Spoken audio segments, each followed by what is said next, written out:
Pagkatapos ng simula ng taglagas, makinig ka sa isang payo.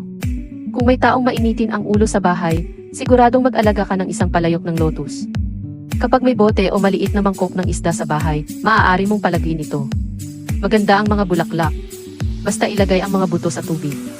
Hindi mo na kailangang pangalagaan ng komplikado. Kapag namumulaklak ang mga bulaklak, ang buong bahay ay amoy ng mataas na uri ng pabango. Kapag mas mainit ang panahon, mas maganda ang mga bulaklak. Kung mag-alaga ka ng isang palayok o higit pa, maaaring maramdaman ng mga kapitbahay ang amoy nito. Ang paglalagay nito sa bahay ay hindi lamang nagbibigay ng sariwa at elegante na pakiramdam, kundi nakakatulong din sa paglilinis ng hangin sa loob ng bahay. Lalo na angkop para sa mga tamad na mag-alaga ng hydroponics. Ang pinakamahalaga ay ang tagal ng pamumulaklak nito ay partikular na mahaba. Isang beses mong itatanim ay pwedeng mamulaklak taon-taon. Ang lotus ay simbolo ng isang malinis, puro, at tahimik na pag-uugali sa buhay.